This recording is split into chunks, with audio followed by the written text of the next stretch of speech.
What is going on, guys and girls, and welcome to today's video. In this video, we're going to be diving in to the destructive pattern of overtrading. Firstly, we're going to have a little look at a trade example from yesterday, and we'll go through the journey of someone who knows exactly what they're looking for and when they're looking for it, versus someone who just has a bias and the roller coaster that they will go through as potential opportunities align. We'll then move on to discuss some cognitive distortions that are present when you're overtrading, some of the causes behind it, so that you become self-aware of these issues before moving on to the transformation that has to take place in order to break out of this negative pattern. I noted from the last video I uploaded, there was a very positive reaction and support for showing some chart work, because it allows you guys and girls to see examples of price action and trades where you can actually contextualize all the topics that I'm discussing and what I'm explaining. This is a trade that I executed today, which hit my full max target profit at around 1:35 p.m. GMT for 5.71%. I will put a little screenshot to show transparency so you can see I entered where I said I was going to enter and I exited where I said I exited. I want to use this trade as an example and this price action as an example to demonstrate a clear difference between a trader that has an extreme pattern of overtrading and then the comparison against a trader who it looks all very easy for. They don't get the emotions come up, they know exactly what they want to see, and they simply allow the opportunities to come to them instead of constantly hunting them and hunting them down. In terms of this setup, the first thing that I do when I start my morning in London session is I figure out, okay, what's my daily bias? What direction do I think the largest move of the day is going to be? In this instance, because of the higher time frames and also the fact that the lower time frame structure is very much bearish still, it allows me to develop a clear bearish daily bias. And now I'm thinking about short opportunities. See, I'm starting to ask myself the questions, what exactly do I need to see before I'll be willing to risk my capital? So let's go through the thought process of a trader who is stuck in this pattern of overtrading and just think about it from the same instance. So someone who is overtrading is likely going to come to the same conclusion. If they're trading similar styles, they'll think, yep, daily bias, bearish, I'm looking for bearish moves. Once they've established that daily bias, they're very attached to now capturing as many moves as they can in order to benefit from that. And we can see that there's multiple opportunities along the way in which they could have executed. So this area, for example, the Asian London switchover, there was a pattern here where on the 1 minute chart where they could have been looking for shorts. Same around here, same around here. So there's already 2 or 3 instances before it's come up to these levels where they likely would have taken short opportunities and got stopped out, taken a short opportunity, got stopped out. So now holding all this emotional baggage. Price finally moves up and very likely at this point, they're stuck on that 1 minute chart and they're looking at this and price starts to break down. At this point, this is where again they start to get those feelings of this urgency to act. They feel the need to seize every opportunity because they've got a scarcity mindset. So they have that inner chimp that's telling them if you don't execute this now, you're going to miss out. And this may seem wild to some people, but you see people enter in the most ridiculous ways, the most ridiculous fashions when they're in this kind of desperation, scarcity, fear mindset. So there's other opportunities down here as well where they potentially could have just been jumping into the trade because they don't want to miss it. If they enter into a trade around here, what's likely going to be their thought process now? It moves slightly in a direction, they're already celebrating because they think, yeah, they've done it, this one that is going to go in their favor, and then it starts going up against them. So likely outcome, they close it down for a loss. So this is kind of the roller coaster ride that people who are overtrading go through. They try to catch moves too early before they see the things that they actually want to see. Maybe they don't have clarity. Otherwise, it is just they can't control their mindset. They can't control their brain, which makes them do irrational things. A typical scenario, they've now taken 2 or 3 losses trying to catch this short as it just keeps continuing to push up, push up. They take an entry around here and it goes against them, and at this point they're thinking, fuck it, I'm done. And then finally it just falls and we get this huge move down, which I managed to capture 5.7% on. So that's kind of the emotional roller coaster for a typical day which someone who's overtrading can go through. For myself, I have very clear, defined confluences that I need to stack up before I will look for opportunities. I've got this bearish daily bias. I'm expecting the biggest move of the day to be a bearish move. I'm not interested in any price action throughout here. It has absolutely zero interest to me. What I wait for is for internal or external liquidity to be swept. When we're within this range, within this price leg, I have absolutely no interest in looking for anything. In this case where this trade is getting stopped out, I'm simply just sat waiting for more, being patient, allowing the opportunity to come to me versus forming a bias and then chasing every single potential opportunity that develops. So price comes up, it takes my buy side liquidity. That's my first confluence ticked off. I've swept internal liquidity followed by a 5-minute breaker structure. I then start stacking my confluences. So another confluence that I'll look for is SMT, so divergence with DXY. As we see, DXY is inverted. So think about it upside down. We can see this high over here, as well as this high over here. We can see the divergence very clearly. We didn't get anywhere near this high on euro dollar. On DXY, we clearly blow past it as a low because it's inverted. So now I have my second confluence. Third confluence, we've broken the market structure, confirming that this was a sweeper liquidity. We've left behind a 5-minute fair value gap, which validates the order block to the left. So at this point, once I see a good amount of candles after the breaker structure, I just simply set my order. Put in my stop, put in my max target, decide where I want to take partials, whether I'm just looking to push this down to take out London session liquidity, or whether I want to push it further. The reasons for pushing it further is because I have that bearish daily bias, and also the lower time frame structures are bearish, and we're very much at a premium in this leg. So trading with the structure, and that's why I'm happy to stretch these moves and not be so aggressive with where I take partials. Price swiped up, tagged me in, fell beautifully. We had further breaker structures. We then had this manipulation as we waited for high impact news CPI to come out. I removed all my risk, so I had my stop at break even, and the price was far enough into profit where I wasn't worried about slippage of holding this position. So I just accepted that risk and allowed it to play out. CPI came out and we hit my target profit, 5.71%. At no point did I have any emotions. At no point did I have any feelings of not wanting to miss a move over here or get in straight away. And that's because I have this clear defined plan. I know the confluences that I need in order to execute a trade.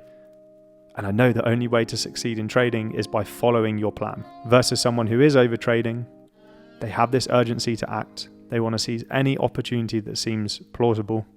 And that's why they'll get constantly burnt. And very likely, the most common is to actually miss the move that they've been wanting to catch all day.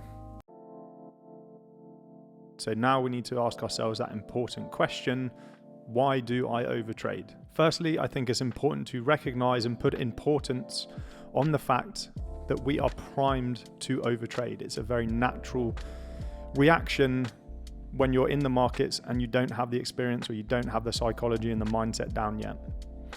So firstly, we have social programming. This is our upbringing. This is the people around us, how we grew up, and sort of these values that have been instilled from us from a very young age. And then we have biological programming, which is that emotional brain, which we've kept over years of evolution, and the natural responses that we have to different threats, to different situations, to different scenarios.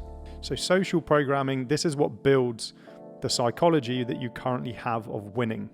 So this is going to include a desire to win, a want for status, a hustle mindset where we believe that more must mean better, and also expectations that are created from watching other people around us within the industry. So from a very young age, we are programmed to believe that winning is the only outcome that matters. And in the majority of aspects of our life, that is a great trait to have. That's a great mindset to have, because it gives us that motivation, that inspiration, that drive to push when everything gets hard. But when we're in the markets, we're not pushing against anything but ourselves. The markets are a neutral place, which give us the opportunity to pull profits out of the market. And if we constantly go through losses and losses, it means that we are making an error. So it's on us, it's not the markets. As we all grow up from a young age, to whatever age you may be now, we have role models. We see people doing certain things and we think we want that lifestyle. And social media has only made this very much exaggerated. When we see the lifestyles that some people are living, it's hard for us when we see that and we compare ourselves to where we are to where they are. So we have this want for status because we're constantly exposed to all these people who've achieved all these things and they have this high status within society, and we all want to be the main man, the big man, the guy who's got all the money, who's got all the cars, who's got all the girls. That is what we're programmed to believe true success is. And this is crippling some people, and comparison is the thief of joy. If you're constantly comparing where you are versus where somewhere else is, not understanding or knowing where they've come from and what they've gone through to get there, you're only going to put yourself in a space of emptiness, of unfulfillment, of zero joy, because you don't understand why you can't have the things that they have. There's a big narrative around this hustle mindset. More must mean better, and it's extremely dangerous when you're actively trading. It's important to recognize the difference, okay? You're going to have to try extremely hard to develop this skill from a technical perspective, from a psychological perspective. So hard fucking work is still a massive part of the recipe, but you can't force that on the markets. If you attack the markets like you attack other endeavors when you're in the gym and you get this hustle mindset and you work every day and you grind every day and you beast yourself, because that's what it takes to grow. If you do that specifically when you are trading live on the charts and you believe that more is better, you're going to quickly find out that this is one of the most damaging narratives that you've been programmed to believe. You have to hustle, you have to work hard, but it has to be in the right places. As we know with trading, preparation is 95% of the work. There's only that mere 5%, it's probably even less, where you're actively trading, where you're actively taking orders, where you're managing positions. It's a very small piece of the pie. So we still have to work extremely hard on developing the skill. However, when it comes to actually trading live, you don't want to be in this mindset of more is better, taking every single trade, forcing positions that aren't there. And then when it comes to expectations, this is what we see from people around us. And I mean, we all know the amount of bullshit on social media that exists. There's some really dangerous content out there. For me, it's the people who are putting the content out there like flipping accounts, so taking 1K to 10K. Not only are they instilling all the wrong values, processes, structure into their audience, but they're also setting this ridiculous expectation that trading is as easy as taking 1K and flipping it into 10K. So when people struggle to do that, they get extremely disheartened. And what they don't show you is all the accounts that they blow to get that one video that they can record. I do semi-understand why some people do it, because it's great for the YouTube algorithm, it's what people want to see, right? And I know 100% the content that I create, I will never create the audience which some of these guys will build, because I'm providing what people need to know, not what they want to know. When it comes to the biological programming, this is what creates our emotional brain.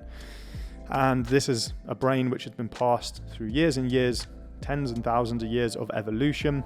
And this is our ancestral brain. So the aspects that will come in to the trading space whenever we start to get that feeling of adrenaline, whenever we start to feel a threat and we feel this need come up that we need to protect our capital or make more money, things that are going to arise is your survival instinct, your urgency to act, and feel the need to seize every opportunity because of scarcity, because you believe that this opportunity may be the only opportunity that comes today, so you need to execute on it. Survival instinct, when we go back generations and generations, it was a matter of life or death. When there was a threat, it was a matter of life or death.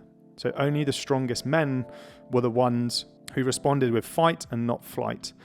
And this is what creates that urgency to act. When there is a threat, you needed to have zero hesitation because it was a matter of your life or whatever that threat was. So this concept, when people take this to trading, the reason why it's so dangerous is instead of being patient, waiting for their opportunity which meets their plan to develop, when they start seeing things moving and potentially not going to trigger them into a trade, they start to get this scarcity mindset whispering in the back of their ear saying, we need to seize this opportunity because we don't know when the next opportunity will be. There's also a big programming of people believing that every single trade is going to be the trade which makes them the most money. And we saw that throughout 2021, 2022, with all the crypto madness. You saw people literally putting all their net worth into one coin, shit coins as well in some instances.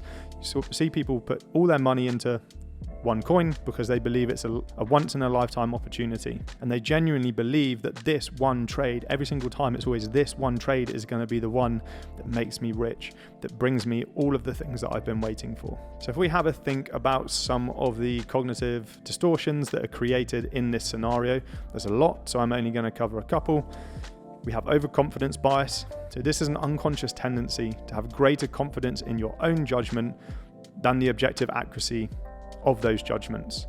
So this is where you believe that when you listen to yourself, and this is going to be built up from experience in other industries, in other facets of life, some of us will have this deep down belief that whatever our decision is, it's going to be correct. And when we bring this to trading, we're essentially blindfolding ourselves and walking off of a cliff.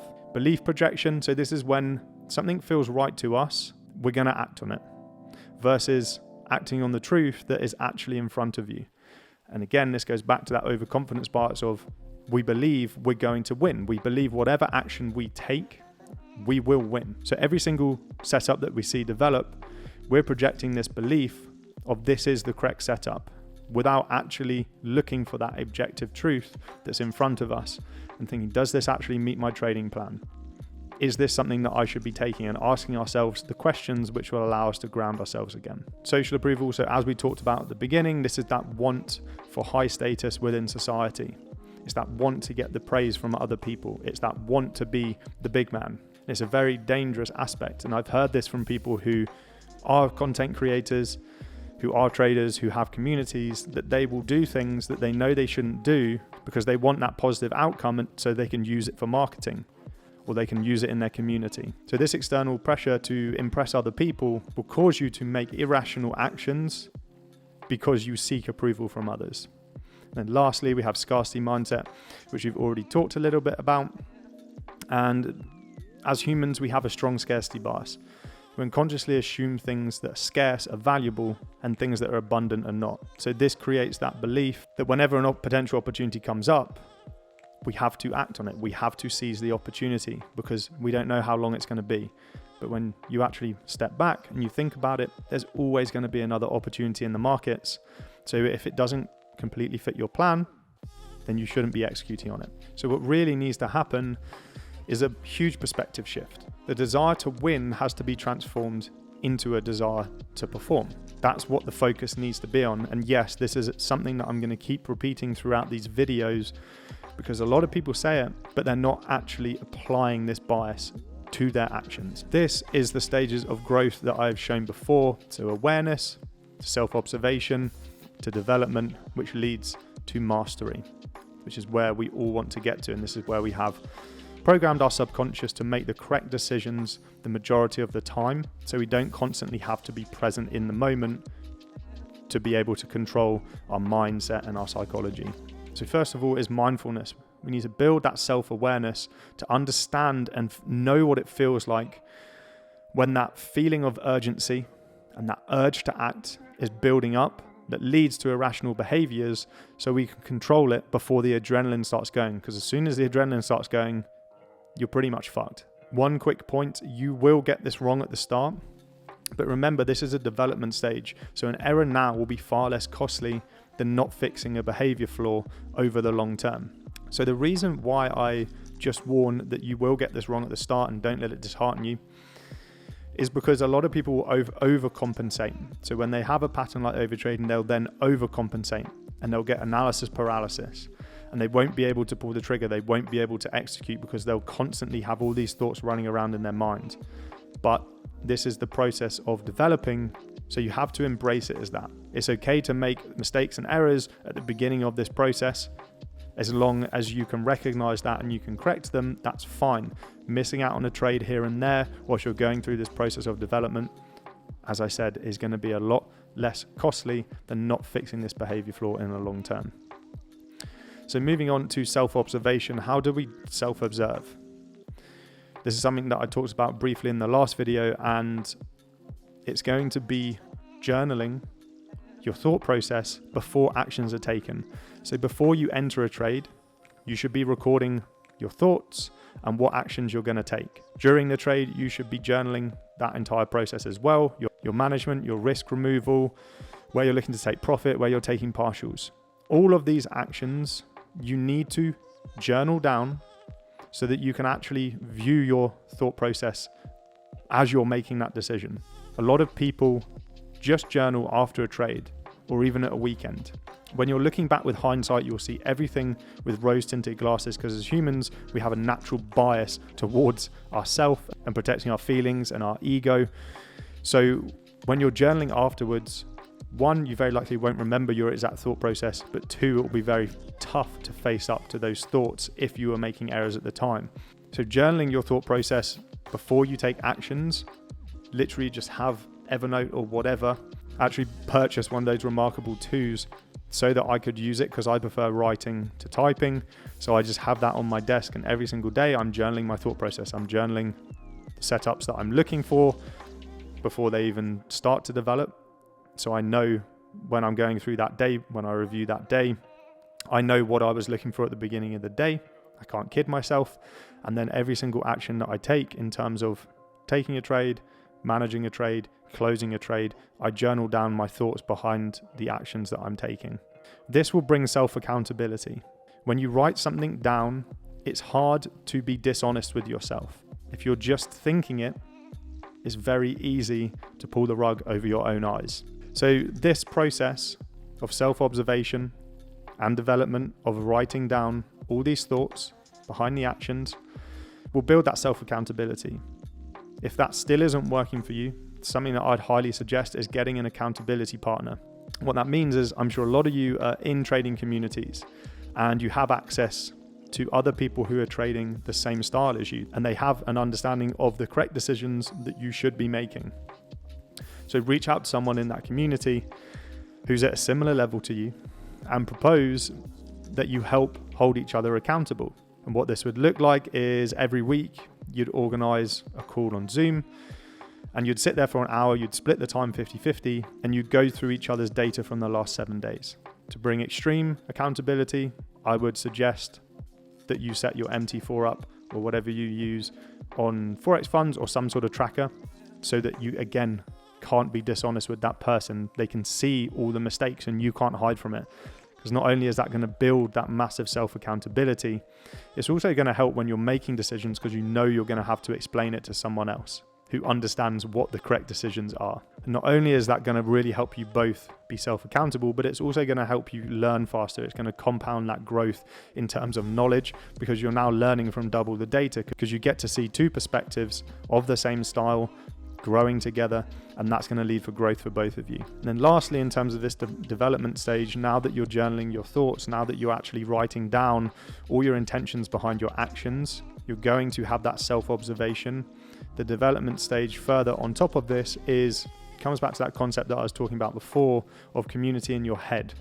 So you should now, after a process of 1, 2, 3 months, start to become much more self-aware of those voices that arise and the emotions that come in and what it feels like when that adrenaline is starting, when you go into that flight or fight mode. So now you're self-aware and you're mindful of these voices.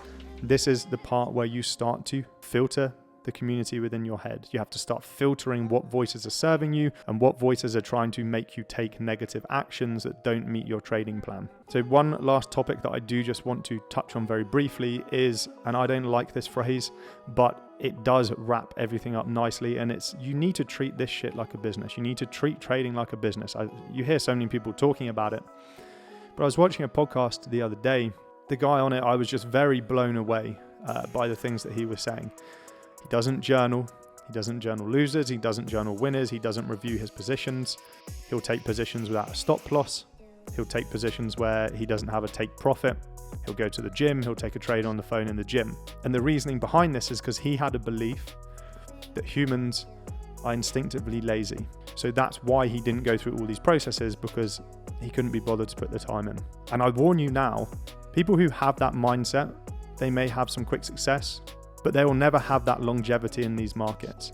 If you're not reviewing your data, if you're not looking for lessons to teach you how to become a better trader, if you're not taking things seriously enough where you don't have a stop loss or you don't have a take profit, You are going to create so much emotional baggage that you carry around. Even in the short term, if you have a good period, it will end for you. It will absolutely no doubt end for you. So you have to treat this like a business.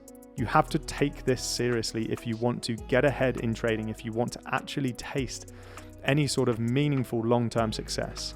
That is going to wrap this video up. If overtrading is an issue for you, definitely comment below. Let me know exactly what you struggle with the most, but I hope this was a valuable insight into you on how you actually break free of the pattern of overtrading to increase your trading performance. Make sure that you are subscribed and to drop a like. But for now, peace out.